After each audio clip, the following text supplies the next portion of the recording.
जगहों पर आत्माएं होती हैं, ये ठंड का आत्मा से क्या कनेक्शन? ठंडी जगह पे आत्माएं नहीं होती, ऐसा कुछ नहीं है कि ठंडी में जगह में होती है, पर वो अपनी प्रेजेंस के लिए ना ठंडा और गर्म का अनुभव देती है। यदि कहीं आत्मा है और यदि उसमें जैसे अभी यहाँ पर हवा है, लाइक जो दिख नहीं रहा है, हम यदि आत्मा यदि बैठी होगी तो हम उसके अंदर एंटर हाथ यदि लेके जाएंगे तो वो ठंड का एहसास कराती है। वो अपनी प्रेजेंस का इस तरीके से प्रेजेंटेशन देते हैं कि हाँ मैं हूँ यहाँ पर। अच्छा, मतलब कि हाँ। जो लोग कभी फील होता है अचानक से, जैसे गर्म है पूरा, मतलब गर्मी के टाइम पे भी कभी कभी किसी जगह पे जाने के बाद ऐसा लगता है यहाँ ठंडा है थोड़ा, तो वो भी बहुत सारे कारण हो सकते हैं, पर स्पेसिफिक स्पॉट हाँ, के मतलब अंदर भी डालेंगे तो वो ठंड का। हमारे गुरुदेव जो है ना उसका डेमोन्स्ट्रेशन देते थे तो बोले कि देखो जी यहाँ पे, बोले देखो यहाँ पे एक आत्मा है। योगी जी यहाँ तो आत्मा नहीं है ना?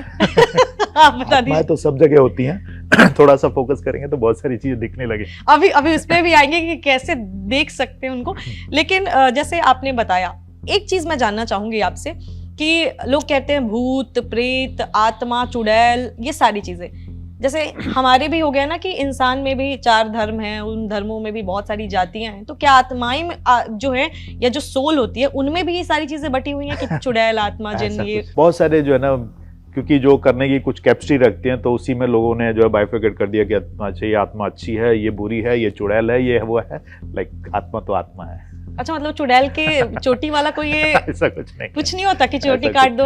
चुड़ैल होती है वैसे?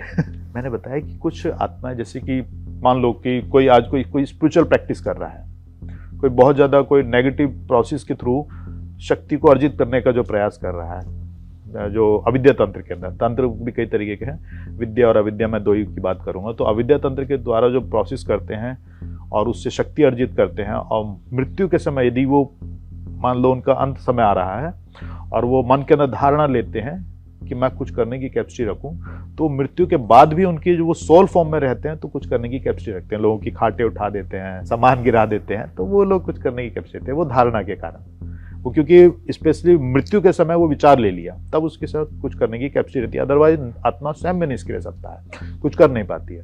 तंत्र पे भी मैं आपसे बात करूंगी, बहुत सारे सवाल आपसे बात करते करते दिमाग में आ रहे हैं, मैं सारी चीजें जानना चाहूंगी क्योंकि लोगों के भी ये सवाल होते हैं। तो सबसे पहले हम आत्माओं की ही बात कर रहे थे।